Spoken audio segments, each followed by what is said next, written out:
morning, class of 2015 in MIS. How you guys doing? Crisp morning here in Kelowna, BC. Today is Thursday, November 19th, 2015, and I was asked to give you guys a little bit of an outline of my journey since I left MIS. Like my good old friend Danilo, we graduated in 1999. It's been a long time and I've got a little short time to describe my journey, so I'll be quick. After MIS, I went to Waterford Kamhlaba in Swaziland, where I did my IB certificate. I had 2 wonderful years there as well. Then I moved on to Switzerland, which is my home country, and I went to university there. Being at MIS, I was really interested in the sciences, and that's kind of what I focused on. So obviously when I went on to higher education, I ended up studying sciences and biology in particular, which was one of my primary interests.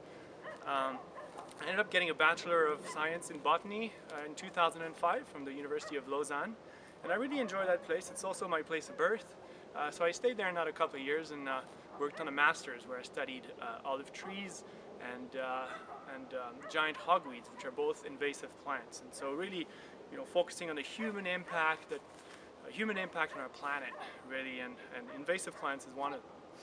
So I published several papers on these 2 species, and I ended up, I wanted to go back to Africa. I didn't find any opportunities at the time in conservation science, so I ended up moving across the Atlantic to British Columbia in 2007 to start a PhD at the University of British Columbia. And this was a great time. I studied a small mammal called the American pika, and very fun times. I'm sure you can appreciate the beauty of the wilderness in which I currently live in Canada, and that's definitely something that I always sought, was having a lot of space, having a lot of opportunities to run after wild animals, plants, and things like that. So really, following my passion, is really what brought me to this place. After completing my PhD in 2011, I had an opportunity to go to Australia to study the genomics of Drosophila, but truly my passion isn't these tiny little flies and stuff. So I ended up finding another place right across the Rockies here in Calgary, at the University of Calgary, where I studied caribou, grizzly bear, deer, and kind of had a much more of a focus on learning more about the ecology and landscape and how that impacts animals and plants.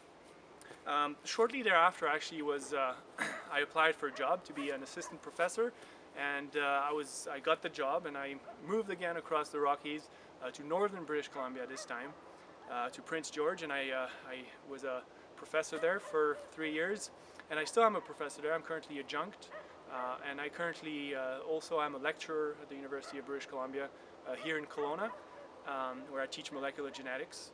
But in addition to that, I've really truly followed my passion. That's really what my message is today, is for you guys to follow your true passion. And for me, what that is basically this strong relationship that I've had with this very special plant, that's cannabis.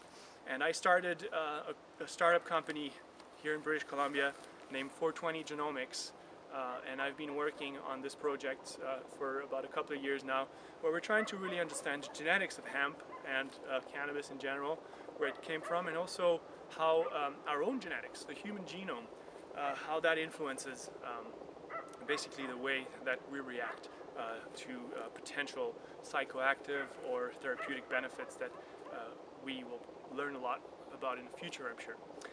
So my closing message really is, truly follow your passion.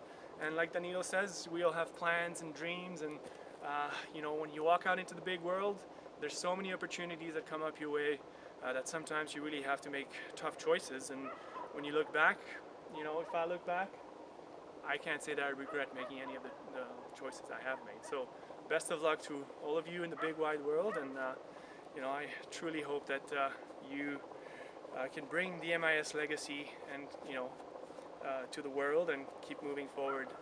And I truly am proud to be a part of the alumni group of MIS, and I hope that you will be too.